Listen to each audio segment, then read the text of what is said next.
guys, welcome back to my channel. My name is Paige and this is my open book. In today's video, I'm going to be giving you my best tips for getting out of a reading slump from my personal experience. I've learned the hard way. So grab a drink and grab a snack and let's get into my tips. So let's talk about the reading slump.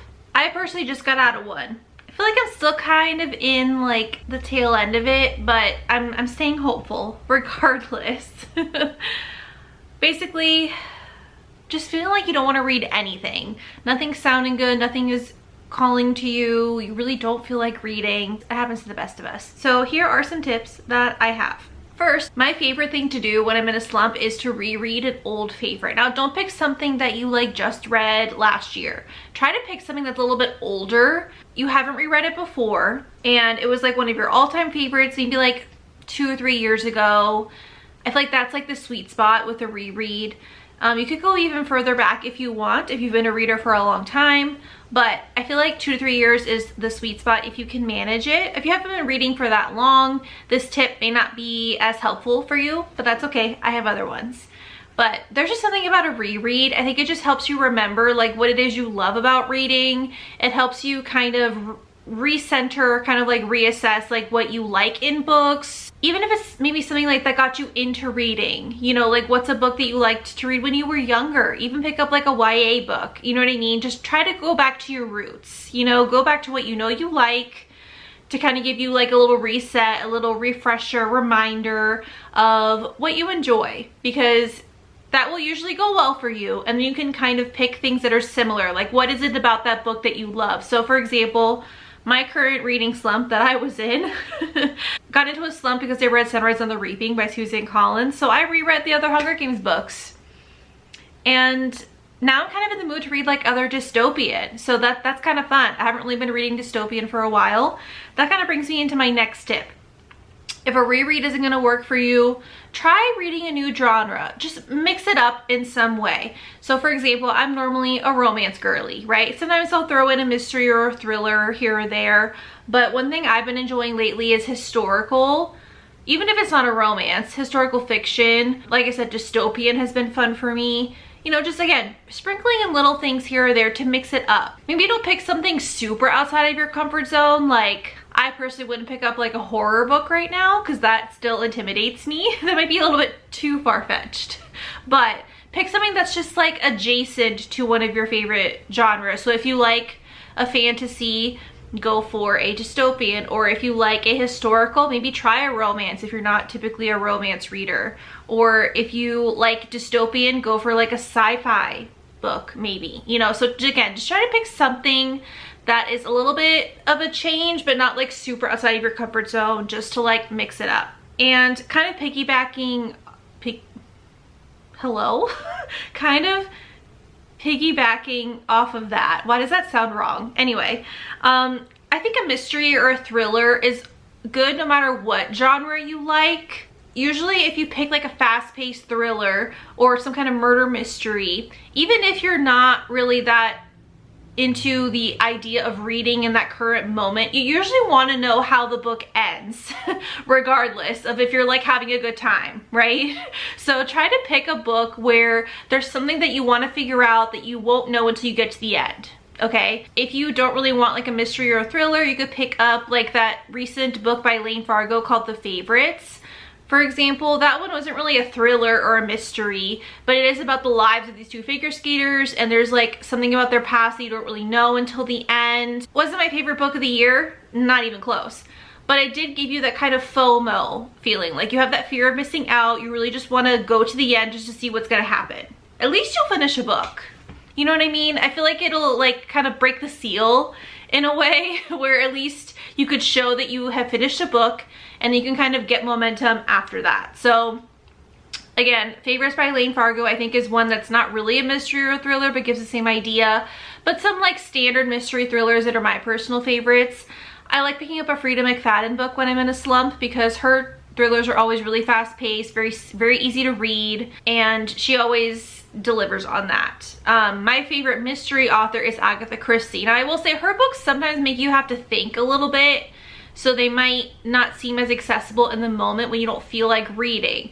but I highly recommend her Miss Marple series specifically. I recommend starting with this one, A Body in the Library. It's technically the second novel in the series. There are also short stories with Miss Marple. You could read those too, but I think this is a good one to start with because it is still very quick.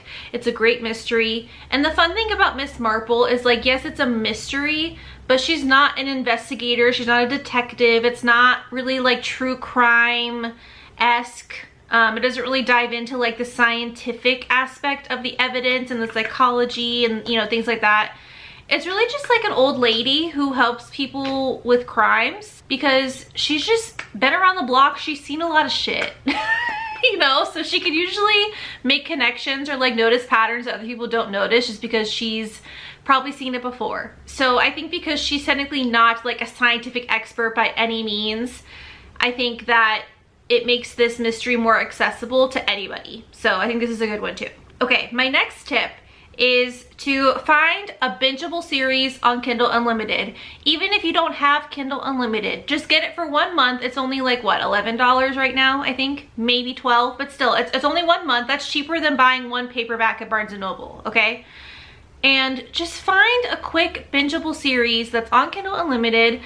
Again, something easy peasy, palate cleanser, simple, maybe even a little bit messy. My favorite bingeable series that have gotten me out of slumps in the past are the Palm South University series by Candy Steiner.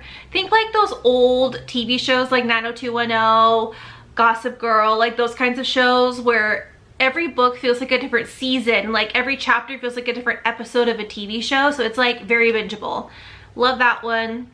Another one is this Rockstar series by Jane Diamond. It starts with the Dirty verse, but then there's a bunch of like spin-off series you can go into after that.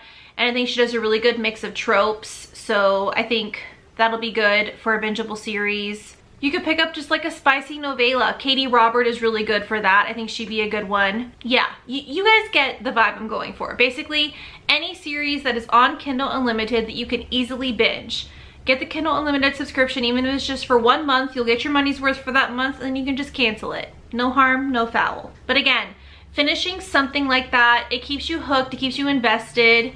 You feel like you get that sense of accomplishment of feeling like you're finishing something, and it just kind of helps break the seal, get that momentum, and then you can start to branch back into your typical reading patterns after that. Another thing I recommend that has been helping me this past month is go with a book to screen adaptation of some kind. It could be one that you've read before. Maybe you haven't seen the screen adaptation yet, or vice versa. Maybe it's a movie you watched a while ago but you never read the books. Try to pick something like that because again, it kind of piques your interest, and regardless of if you have a good time reading the book, you can at least get enjoyment out of comparing the movie or the TV show with the book. So I think that kind of helps. Or like I said, it's kind of like a quasi reread in a way where you are kind of reliving something that you enjoyed. So for example, I've been enjoying watching the Daisy Jones series on Amazon Prime because I love that book.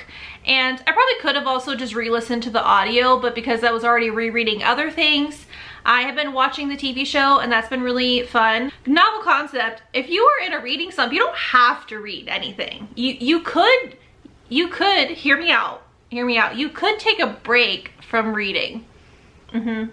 I know. Groundbreaking, I know. So I'll get more into that in the next tip, but yeah, just to kind of close this one out, book to screen adaptations I think are a good one. Maybe watch a movie that you know has a book that you've never read or seen before. Just kind of compare the two. You know, at least you'll get enjoyment out of that comparison aspect of it. And again, maybe that'll help get the ball rolling a little bit. Okay, my last and final tip. You can do something that doesn't involve reading. I know, as someone who reads a lot, that is sometimes hard. Like, it feels like something's missing, or like you're not being your true self if you're not reading, because you feel like you should be reading something all the time. Again, kind of like that FOMO feeling, right? Feeling like you're missing out by not reading. I get it. But there are also so many great cozy hobbies that are kind of around reading. One thing that I've been loving doing is a reading journal. That's been really fun for me. It's kind of like a creative outlet that still is about reading. You could do little like scrapbook pages based on your favorite books, or you could just start a scrapbook about your personal life with just random pictures in your phone. A lot of printers nowadays, you can get little desktop printers or those little tiny like Canon IV printers that you could just print directly from your phone on sticker paper, stick it in your scrapbook, do some doodles around it. It doesn't have to be expensive. You don't have to get all the fancy supplies or anything. But really, any cozy hobby can help give you a break from the reading. Sometimes you really do just need to step back from reading, take a break, do something else, and then come back when you are refreshed and recharged and excited to read again. Because I know it can suck when you're in a reading slump and you're just trying to power through and read things and it's like nothing is hitting. It almost feels like you're doing those books a disservice. So I understand. Some other hobbies that I've been enjoying lately are coloring. You could even like make little bracelets, or you could do needlepoint. I think that's a really good one too. Crocheting, knitting. I mean, we're all in our granny eras right now. If you just go on Instagram or Pinterest or TikTok, I'm sure, and you just search like granny hobbies, you will see that you are not alone. A lot of people are looking for cozy hobbies to help take up some time and to give you something to focus your energy on and to relax, have a little bit of self-care moment without putting the pressure on yourself. So give yourself some grace, try something new, see how it goes.